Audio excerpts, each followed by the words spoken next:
Hey guys, so I'm working with couples and realizing that we get stuck at certain places. So we get to these conflicts that we just can't seem to overcome.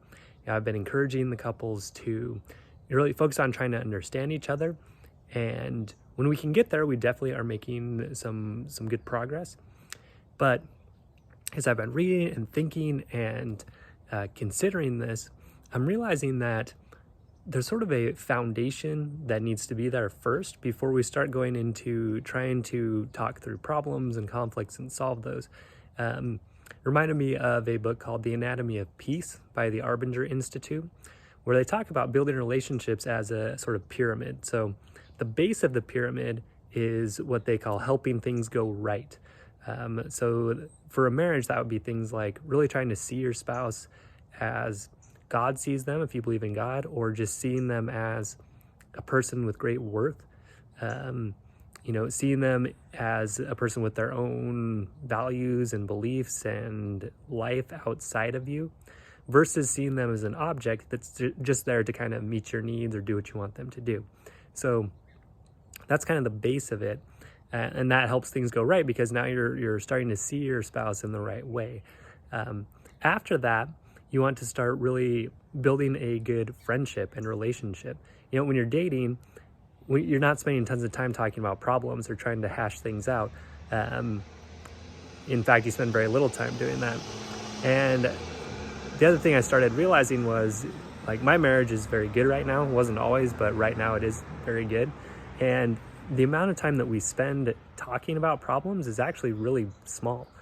We don't spend that much time talking about things. We spend a lot more time just talking about our day, connecting with each other, giving each other gifts or things that we appreciate. So we're basically spending a lot of time helping things go well. So then when a problem creeps up, now you do need some skills there, right, to deal with the problems. You need to be able to express yourself, understand your mate, get to an agreement that you can both feel comfortable with. But the problem is if that base isn't there of feeling like, hey, like my spouse cares about me, they've got my back.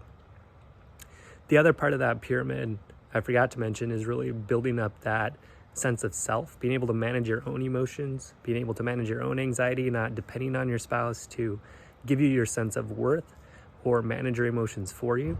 So once you can do that yourself, now you're in a much better place to attack those difficult issues. But if you can't do that and you're relying on your spouse to really, manage that for you, if you're taking your anger out, your anxiety out on your spouse, okay, it's not going to go that well. And especially when you're arguing, if you can't manage that yourself, you're just going to blow up and cause fights. So this is what I've been thinking about. I'm going to implement it into the couples I'm working with and build a course around it. So I'm excited about that. But just kind of consider that, are you spending too much time in your marriage or in your relationship with your kids or whatever, just trying to address problems and problem behaviors? Or are you spending most of your time building up that positive base of the pyramid, really building a friendship, building a relationship, seeing your spouse in the right way, managing your own emotions and your own sense of worth, so you're not trying to make other people manage that for you. All right, guys. I was excited to share that. Thanks a lot.